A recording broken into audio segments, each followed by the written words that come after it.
Ονομάζομαι Ταξιάρχης Μπανιάς. Είμαι από το Στένωμα Βρετανίας. Είμαι 49 χρονών και δουλεύω σε αυτή τη δουλειά από 22 χρονών. Δεν υπήρχε καμία παράδοση σε αυτή τη δουλειά. Εγώ μ' άρεσε από μικρός και ξεκίνησα από μόνος μου. Αυτή η δουλειά έχει μια προετοιμασία. Είναι, πρώτον πρέπει να έχει ζώα γερά, περιποιημένα, ταΐσμένα και να τα συντηρήσει όπως πρέπει το κάθε ζώο και όπως είναι και ο άνθρωπος. Καταρχήν το ζώο θέλει να έχει το κρυθάρι το πρωί, το τριφύλι, το νερό, να είναι πεταλωμένα, γιατί υπάρχουν τοπία που είναι με πέτρες και είναι όπως είναι ο άνθρωπος. Χωρίς παπούτσια δεν μπορείς να περπατήσεις. Όταν τα ζώα τα περιποιήσεις και τα κάνεις μια περιποίηση και θα βάζεις τη δουλειά, σου βγάζουν και δουλειά και τα βλέπεις και τα χαίρεσαι. Όταν δεν τα έχεις περιποιημένα, είναι άχρηστα, μην την κάνεις καθόλου αυτή τη δουλειά. Καμία δουλειά μάλλον με ζώα μετά. Το κάθε ζώο θέλει τη δική του φρόντιση και περιποίηση. Τα άλογα περιποιούνται καλά και τα μουλάρια, όπως τα έχω εγώ, έτσι πιστεύω, τα ζώα, και 20-25 χρόνια δουλεύεις άνετα. Τη μεταφορά ξύλων βάλεις ό,τι ζώα θες. Θες μικρά, θες μεγάλα, αλλά το κάθε ζώο όμως, τον όγκο που έχει, θα τραβήξει και τα ανάλογα ξύλα. Άμα το ζώο είναι όσο πιο μεγάλο είναι, τόσο πιο μεγάλα ξύλα θα βάλει να τα βγάλει στον δρόμο. Όταν το ζώο είναι 1,40, δεν μπορεί να βάλει ένα κυβικό ξύλο, αφού το βάρος είναι πιο πολύ από το ζώο. Δεν μπορεί να το πάει. Τα μουλάρια βγαίνουν πιο εύκολα στη δουλειά. Τα άλογα είναι δύσκολο να βγουν. Το μουλάρι θέλει ένα χρόνο, όταν ξεκινήσει μάλλον και το βάζει για δουλειά, και δεν είναι και σίγουρο αν θα βγει. Είναι και ζώα που δεν βγαίνουν. Τα παλεύεις πολύ καιρό και τελικά δεν βγαίνουν στη δουλειά. Γιατί άλλα κλωτσάνε, άλλα φεύγουν και αυτή η δουλειά είναι επικίνδυνη. Δηλαδή, αν το ζώο μέσα σε αυτό το δάσος που δουλεύεις είναι επικίνδυνο, ανά πάσα στιγμή, όσο και να προσέχεις, μπορεί να σε πάρει σβάρνα που λέμε εμείς και να σε σκοτώσει. Έχουν γίνει πολλά ατυχήματα τέτοια. Το οποίο ζώο που είναι πολύ ζαβό, δεν το βάζεις στη δουλειά αυτή, το δίνεις και φεύγει. Πάει για άλλη δουλειά. Σε αυτή τη δουλειά κρατάς τα ζώα που είναι ήρεμα. Μεν έχουν και αυτά τα δικά τους, αλλά εντάξει, είναι επί έλεγχο, μπορεί να τα ελέγχεις. Και πρέπει και να προσέξεις καταρχήν. Όσο και ησυχονά το ζώο, πρέπει να προσέξεις. Δεν υπάρχει ησυχάδα. Καταρχήν τα ζώα δεν έχουν εμπιστοσύνη αυτά. Το μουλάρι δηλαδή και το άλογο, γενικά δεν υπάρχει εμπιστοσύνη. Φιγκαριάζονται. Αδική τα βλέπεις είναι μια χαρά και αδική το βλέπεις, το βάζεις στο κούτσουρο και δεν κάνει καθόλου. Και λες τι έγινε τώρα, κάνεις το σταυρό. Δηλαδή τα ζώα δεν είναι πάντα όπως τα θέλουμε. Και για να βγάλεις ένα ζώο μπορεί να αλλάξει και 10 μουλάρια. Να παίρνεις μέχρι να πετύχεις το κατάλληλο για αυτή τη δουλειά. Είναι ένα μουλάρι που ξεχωρίζω μέσα στα ζώα, είναι από το που λέω Βάσα. Αυτό είναι το πιο μικρό στα χρόνια, αλλά είναι το πιο ήρεμο. Δηλαδή αυτό είναι το πρώτο ζώο που το πρωί θα ξεκινήσεις, θα βάζεις τα εργαλεία να πας για δουλειά. Είναι το πρώτο. Και μετά θα ακολουθήσουν τα υπόλοιπα. Πιο ταιριάζει ανάλογα το έδαφος που θα πας. Είναι ζώα εδώ που δουλεύω τώρα, 2 ζώα δεν τα πήρα καθόλου για δουλειά. Είναι τόσο απότομα, είναι επικίνδυνα. Και ειδικά επειδή δουλεύω και μόνος μου, μια στραβή να τύχει, δεν θα με βρει και κανένας καταρχήν. Κοίτα, τα ζώα, να σου πω, τα αγαπάω. Τα έχουμε πολύ αγάπη. Και επικοινωνώ καθένα με το όνομά του. Ξέρουν καθένα το όνομά του. Και έχουν μάθει τώρα όταν δίνω σύνθημα πού θα φύγουν, πού θα σταματήσουν, πώς θα ξεκινήσουν. Με καταλαβαίνω όταν είμαι νευριασμένος, όταν είμαι ήρεμος είναι και αυτά ήρεμα. Όταν νευριάζω εγώ, αυτά κάνω ακόμα χειρότερα. Οπότε αποφεύγω να νευριάζω και αποφεύγω και να τα αγριεύω. Γιατί δουλεύω πιο καλά, πιο ήρεμα.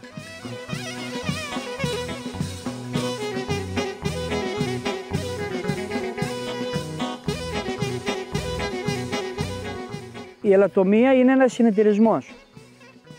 Εξαρτάται από 15 άτομα, από 20, από 25, ανάλογα πόσα άτομα μπορούν να πάνε για δουλειά. Μπαίνουν μέσα, κόβουν τα ξύλα. Εντάξει, να πω, μας προστατεύουν και εμάς γιατί τις μετατοπιστές, διότι πρέπει να δούμε από πού θα βγουν τα ξύλα αυτά. Υπάρχουν ρέματα, υπάρχουν γκρεμοί, δεν είναι πάντα εύκολα, μάλλον τα πιο πολλά είναι δύσκολα. Όταν τελειώσει ο συνεταιρισμός, έρχεται ένας μετατοπιστής. Μετατοπιστής εννοώ εμείς που έχουμε ζώα, άλλους με τρακτέρ, άλλους με μηχάνημα, οτιδήποτε υπάρχει. Μπαίνει μέσα και κοιτάει από πού μπορεί να βγάλει τα ξύλα στον δρόμο. Όταν βγουν τα ξύλα στον δρόμο όλα και τελειώσει, έρχεται το δασαρχείο και κάνει μια παραλαβή. Παραλαβή, δηλαδή μετράει τα ξύλα πόσα κυβικά βγήκαν. 500, 700, 1000. Όταν βγουν τα κυβικά, έρχεται ο έμπορος, κανονίζει με το συνεταιρισμό για τα ξύλα. Ο μετατοπιστής είναι εκτός. Τη δουλειά του που ήταν να τα βγάλει έξω, τα έχει βγάλει, τελειώνει. Μόλις βγουν τα ξύλα και μετρηθούν, κάνει ο συνεταιρισμός πόσα χρήματα παίρνει από τον έμπορα, βγάνει τα έξοδα, το πληρώνει το μετατοπιστή, βγάζει τα δικά του έξω και τα υπόλοιπα χρήματα τα μοιράζονται τα παιδιά που δουλεύουν στα ξύλα. Τώρα, πότε πέφτει καλό μεροκάμα του, πότε πέφτει λιγότερο, ανάλογα πώς και αυτοί θα επεξεργαστούν αυτή τη δουλειά και πώς θα δουλέψουν. Το ίδιο ισχύει και για μένα. Όσο πιο γρήγορα τελειώσω, τόσο πιο γρήγορα θα πληρωθώ και θα πάω και σε άλλη δουλειά για να δουλέψω. Τα ξύλα αυτά είναι στρόγγυλη ξυλία, πάνε για μπαλέτες, για σκεπές, για οικοδομές, για χρήσιμη ξυλία. Τώρα δεν ξέρω αν φτιάχνει και έπιπλα, δεν ξέρω, δεν γνωρίζω. Πάντως είναι για χρήσιμη ξυλία. Δεν είναι για κάψη. Για φωτιά βγάζουμε τα ξύλα που περισσεύουν από αυτή την ξυλία τα υπόλοιπα, δηλαδή οι κορφάδες, τα κλονάρια που λέμε εμείς, τα αποκόλλια από τους κορμούς.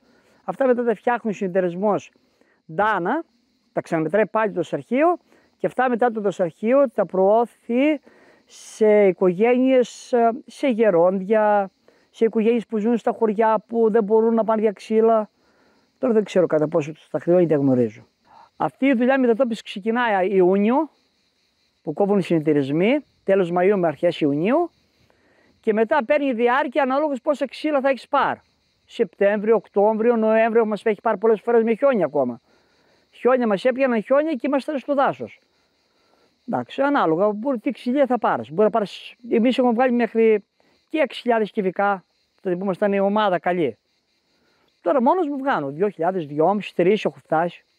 Εντάξει, με βοήθεια και από κατά άλλα παιδιά, με ροκάματα μένα, αλλά το πιο πολύ το τρώω μόνος μου. Όταν υπάρχει κακοκαιρία και βρέχει, καταρχήν τα ζώα δεν μπαίνουν για δουλειά. Γιατί τα ξύλα όταν είναι μουσκι με αυτά και είναι ξεφρουδισμένα, φεύγουν όπως φεύγει ένα φίδι. Όταν βάλεις ξύλο στο ζώο τέτοιο με βροχή, πάει τελείωσε το ζώο, το τσάξεις. Τα ζώα δουλεύουν μόνο όταν ο τόπος κατά είναι στεγνός. Το ίδιο ισχύει και για μηχάνημα. Και πάλι για μηχάνημα, όταν βάζεις ξύλα μουσκιμα και τα δέσεις, δεν τα κρατάς, φεύγουν από τις αλυσίδες. Όμως όταν βρέχει είναι μια ευκολία. Ότι ξύλα υπάρχουν σε γκρεμούς που είναι πολύ πλάι, εκεί πάρουμε και τα μαζεύουμε με τα χέρια. Όταν αυτά τα ξυπιάνεις πάνω όλα στον δρόμο, όπου θες να τα πας. Το ξύλο έχει αυτό το καλό με τη βροχή. Για να κάνεις συνεργασία με τους ελαττώμους, λογικό είναι ότι πρέπει και αυτοί να συνεργάσουν με σένα και εσύ να είσαι συνεργάσιμος με αυτούς. Διότι εδώ υπάρχει ένα θέμα. Ο συνεταιρισμός σου δίνει μια εμπιστοσύνη να βγάλεις τα ξύλα στον δρόμο. Διότι αν δεν βγουν τα ξύλα στον δρόμο, δεν μπορούν να πληρωθούν ο κόσμος. Πρέπει να τελειώσω εγώ, να βγουν τα ξύλα στον δρόμο, να πληρωθώ εγώ και να πληρωθούν και αυτοί. Διότι αν εγώ μπω μέσα και βγάλω τα μισά, ή τα παρατάω, ή κάθομαι ένα χρόνο και βγάζω 5 σήμερα, 5 μετά από 10 μέρες, ο κόσμος λογικό είναι, δεν θα έχει συνεργασία καλή. Θα σου πει μεγάλο εδώ τι γίνεται. Εμείς σε βάλαμε μέσα να τελειώσει, να πληρωθούμε. Έχουν οικογένειες, είναι κόσμος που δεν έχουν από άλλο να πάρουν. Που έχουν παιδιά, που έχουν έξοδα και περιμένουν αυτό το συνεταιρισμό. Ζουν οικογένειες με αυτό το συνεταιρισμό δηλαδή.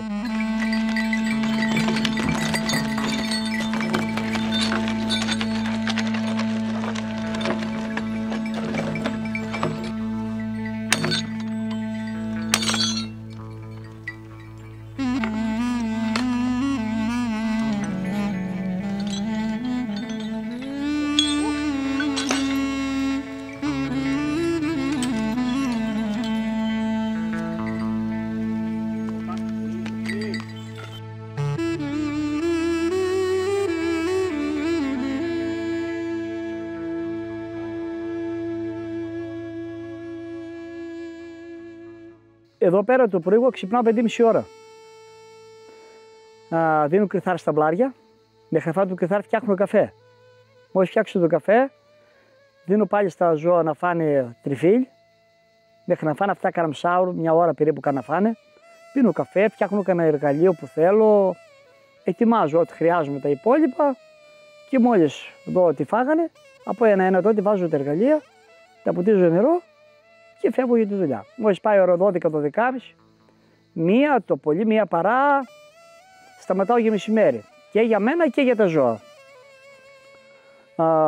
Βγάζω ξανά τα εργαλεία, τα ποτίζω νερό, τις δίνω ξανά τρώνε και εγώ ξεκουράζομαι λίγο μέχρι τις 3 ώρα, 3.30. Μετά ξεκινάω πάλι μέχρι 7.30, 8, 8.30. Τώρα ανάλογα και τι όρεξη θα έχω και τι κουράγια. Μετά σταματάω, κάνεις ένα μπάνιο. Τώρα που είμαι και μόνος, μπάνω ένα τσιπράκι, κάθομαι. Εντάξει, η μοναξιά είναι πρόβλημα, αν δεν έχεις κάποιον άλλον. Όλα εντάξει, τώρα έρχονται και άλλα παιδιά που θα έρθουν για δουλειά, αλλά εντάξει, τώρα που είμαι μόνος μου είναι πρόβλημα. Κοίτα, τα ζώα όταν σταματήσει τη δουλειά και τα βγάλεις τα εργαλεία από το κορμί της από πάνω τους, πρέπει καταρχήν να πιούν νερό, τα πουλάς και πηγαίνουν και κυλιούνται. Τα ζώα κυλιούνται αυτά. Είναι δρομένα. Και δρομένα, μην πάλι ξανακυλιούνται. Μόλις κυλιστούν, πρέπει να τους ζωές να φάνε. Πίνει νεράκι, στείνεις τρώνε, τα δένεις στο παχτί και τα φύγεις. Δεν υπάρχει κάτι άλλο. Μετά ξεκουράζονται ως την άλλη μέρα το πρωί. Και ειδικά τα ζώα δεν κουράζονται τόσο πολύ που φαντάζει ο καθένας. Θα πει γιατί το λέω αυτό. Γιατί μέχρι να πάω πάνω, εγώ τα δένω, μέχρι να φτιάξω τα ξύλα, κάθονται. Μετά τις βάζω από ένα ξύλο, έρχονται κάτι, μέχρι να τα φτιάξω όλα ένα-ένα. Δεν είναι ότι πηγαίνουν και έρχονται συνεχόμενα τρέχοντας. Δηλαδή αυτά μέσα είναι δικαιωμένες η δουλειά που κάνει. Δεν είναι κάτι. Εντάξει, ζορίζονται, μερικές φορές ζορίζονται. Αλλά μερικές φορές πηγαίνουν κουρεύοντας. Και εγώ ζορίζω, τι να κάνω. Εγώ δεν δουλεύω. Εγώ δουλεύω πιο πολύ από αυτά. Κοίτα, υπάρχουν νέοι άνθρωποι. Ενδιαφέρονται, αλλά δεν βλέπω μέλλον διότι δεν βλέπω στήριξη. Όταν το ξύλο πέφτει η τιμή, όταν οι μετατοπιστές αρχίσαν και χάνονται, λίγοι είναι αυτοί που κρατάμε τώρα τελευταία, συγκεκριμένα με ζώα μόνο εγώ κρατάω. Είχαν πολλοί ζώα, τώρα άλλοι βάλανε μηχανήματα, άλλοι δεν ξέρω τι γίνεται. Αλλά εντάξει, αν βοηθούσαν με κάποιο τρόπο κάτι, δεν ξέρω, ειδικά η Βρετανία έχει πολλή ελαττωμία. Δεν ξέρω αν υπάρχει κάποιος τρόπος να βοηθήσουν την νεολαία να πάει στην ελαττωμία. Γιατί είναι μια δουλειά κουραστική, δεν είναι κάτι που ο άλλος πάει για καφέ. Τώρα να λες θα πάρω ένα μυροκάματο καλό, λες θα πάω να κουραστώ, θα πάρω μυροκάματο. Τώρα να λες θα πάρω 20 ευρώ και 30, λες πάω για delivery, παίρνω 15, κοίμαι με το πουκαμισάκι, πάω και στη θάλασσα. Οπότε η νεολαία τα αποφεύγει τώρα αυτά. Δεν υπάρχει. Όπως δεν υπάρχει και στην κτηνοτροφία. Κανένα. Το ίδιο είναι και η ελαττωμία. Γενικά δηλαδή η Βρετανία έχει ελαττωμία και κτηνοτροφία. Δεν βοηθάται από το κράτος, δεν ξέρω από ποιον πρέπει να βοηθηθεί. Χάνονται αυτά εδώ πέρα. Δεν υπάρχει κάτι άλλο εδώ. Ένας νέος για να ασχοληθεί πρέπει καταρχήν να έχει αγάπη και θέληση για τα ζώα. Άμα δεν έχει αγάπη και θέληση ότι ναι, να ασχοληθώ, θα τα αγαπάω όλα και θα βγάζω και μυροκάματο, να μην ασχοληθεί καθόλου. Δεν χρειάζεται. Διότι τα ζώα δεν είναι όπως είναι ο άνθρωπος. Άμα δεν τα περιποιηθείς, δεν φάνε, δεν πιούνε, δεν τα φτιάξεις όπως πρέπει, δεν είναι ότι πας για δουλειά. Θα πας ένα μήνα, δυο. Χρόνο δεν θα αλλάξει το ζώο το ίδιο, διότι θα ψουφεί. Τι θα κάνει, άμα είναι νηστικό και άμα είναι διψασμένο και άμα είναι. Δεν αξίζει το κόπο. Τώρα ένας νέος, άμα θέλει να ασχοληθεί, εντάξει, πολύ ευχαρίστως να έρθει να τον βοηθήσω και εγώ να ασχοληθεί, γιατί και εγώ σε 40 χρόνια θα τα παρατήσω. Ήδη έχω κουραστεί με τώρα. Καταρχήν είναι ψυχολογικό. Να ξεκινάς το πρωί μόνος σου, να έρχεσαι τη μεσημέρα μόνος, να έρχεσαι το βράδυ πάλι μόνος. Είναι κουραστικό. Δεν κινδυνεύω, δεν φοβάμαι. Ούτε στο δάσος που κάθομαι, ούτε στη δουλειά φοβάμαι. Εντάξει, έχω την προσοχή. Διότι θα χτυπήσω όταν είναι κάποιος να με βοηθήσει. Αλλά είναι εκείνο που σε κουράζει, είναι η ψυχολογία που δεν υπάρχει παρέα. Και δεν ξεκινάει κανένας νέος. Θα πάω εγώ λέει στο δάσος να κάτσω. Έτσι έχουν μάθει κιόλα. Κοίτα, η δουλειά αυτή είναι επικίνδυνη. Αλλά όμως όταν προσέξεις, λογικό είναι να μην πάθεις τίποτα. Αλλά εντάξει, ότι είναι επικίνδυνη, κάθε δουλειά είναι επικίνδυνη. Γιατί η οικοδομή δεν είναι επικίνδυνη. Γιατί ο άλλος πηγαίνει στα γίδια, δεν γκρεμίστηκαν λίγα παιδιά και έχουν σκοτωθεί με στα γίδια, πηγαίνει στα προόδια και στα γίδια, πέφτουν τις γκρεμίσεις και σκοτώνονται. Εντάξει, πρέπει να το γράφει και η τύχη σε αυτό. Αυτό γράφει η τύχη, έχει γράψει που είναι ο καθένας. Εντάξει, πρέπει μην τις μπρόχνεις όμως, θέλει την προσοχή. Αλλά συνιστώ και στους νέους όμως ότι αυτοί που φεύγουν από τα χωριά και πάνε στην Αθήνα, Αν θέλουν να ζήσουν σε χωριό, μπορούν να ζήσουν με κτηνοτροφία, αλλά η κτηνοτροφία έχει διαλυθεί τώρα τελευταία. Η ελαττωμία μπορεί να βοηθηθεί κάπως και να ζήσει και η οικογένεια, αλλά όμως να αναλάβει αυτή τη δουλειά με τις συνθήκες που είναι όπως πρέπει. Όχι ξεκινάμε και δεν φτιάχνουμε κάτι. Ξεκινάς όπως πρέπει. Όμορφο, ωραία, με τα ζώα, με μηχάνημα, με οτιδήποτε. Μπορεί να ζήσει κάποια οικογένεια, μπορεί να ζήσει πολλές οικογένειες στη Βρετανία τέτοιες. Αλλά δεν βλέπω όμως φως.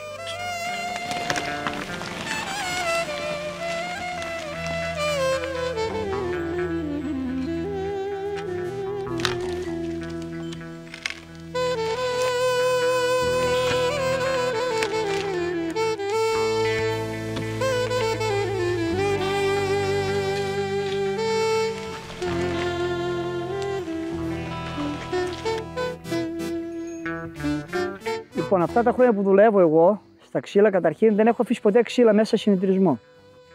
Δηλαδή να έχω αναλάβει μία ξυλία και να μην έχω τελειώσει.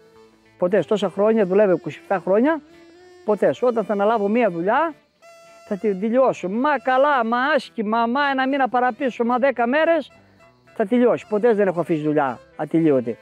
Αυτό καταρχήν με ευχαριστεί πάρα πολύ. Εμένα σαν ταξιάρχη. Τώρα δεν ξέρω ο κόσμος αν είναι ευχαριστημένοι από αυτό το θέμα. Εγώ πάντως είμαι ευχαριστημένος με τον εαυτό μου. Έχω τη συνήθισή μου αναπαμένη.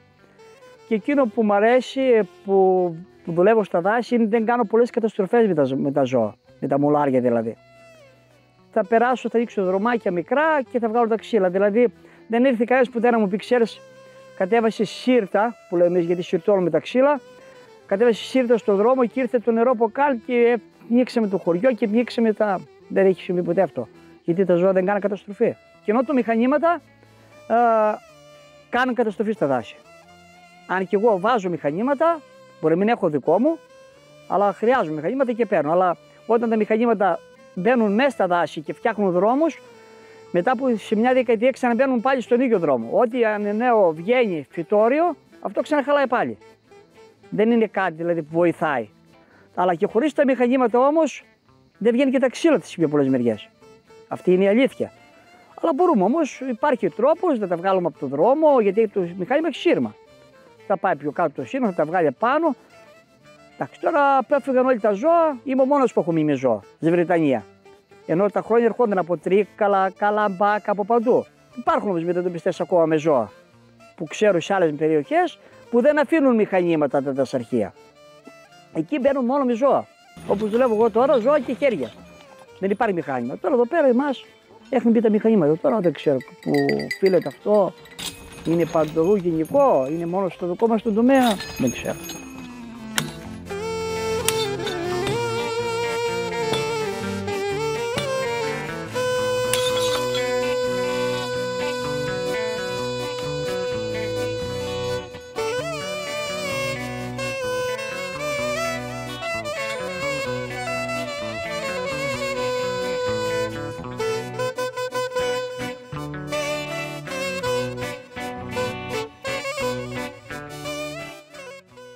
Πήγαμε μια φορά, δούλευα με τον κονιάδο μου στο μεγάλο χωριό της Βρετανίας. Είχαμε τελειώσει και το πρωί πήγαμε και πήραμε τα μπλάρια. Αυτός έφυγε με το αυτοκίνητο και εγώ πήρα τα μπλάρια να τα πάω στο χωριό με τα πόδια. Είχα ένα άλογο σαν αυτό που έχω τώρα, κόκκινο, το ίδιο χρώμα. Ήταν ένας άνθρωπος. Μιλάμε για άνθρωπο. Εκείνη τη μέρα είχα μπει καβάλα στα άλογο και πήγαινε, είχε τουρισμό. Συνέχεια κόσμο, πολύ κόσμο. Εγώ πέραγα, αυτό πήγαινε, ήταν από άμαξα. Όταν έφτασα εκεί, έστριψα πάνω για να πάω ένα χωματόδρομο για να βγω στο χαλίκι που λέμε για να πάω για το χωριό. Όταν έστριψα πάνω, ήταν μια λάκα και είχε ένα ξύλο, να πω ήταν μισό μέτρο. Τώρα από μάτι, μάλλον από μάτι γίνει αυτή η δουλειά, δεν υπάρχει κάτι άλλο. Παραπατάει το άλογο και πέφτει πάνω στο ξύλο και πέφτει το ξύλο και πήγε μέσα στην κοιλιά. Όταν πήγε το ξύλο μέσα στην κοιλιά, εγώ δεν του κατάλαβα τι έγινε αυτή τη στιγμή. Σε δευτερόλεπτο, όμορφο, λέω τι έπεισε με στράκα, πώς κάνουμε όλοι. Κοιτάω, αρχίζει και έβγαιναν τάντερα. Λύνουν τα άλλα τα ζώα και μέσα σε 5 λεπτά άδειασε η κοιλιά όλα από τα άντερα, όλα κάτω, όλα. Δεν έμεινε τίποτα. Με κοίταγε στα μάτια, έκλαιγε, καλά αυτό το κλάμα που έχω ρίξει. Δεν το έχω ρίξει γιατί πέθανε ο πατέρας μου και ακόμα το κλαίω αυτό το ζώο. Και σιγά σιγά μετά πήρα το κουνιάδο μου τηλέφωνο του Γιάννη, γιατί ήταν και ο Γιάννης στη δουλειά. Καλά και αυτός δεν μπορώ να φανταστώ τότε το κλάμα που όρωξε. Και όταν ήρθε ο Γιάννης συγκεκριμένα στον πάτο εκεί που ήταν το ζώο και του φώναξε, έκανε ένα χλιμίτρισμα και ξεψήφισε.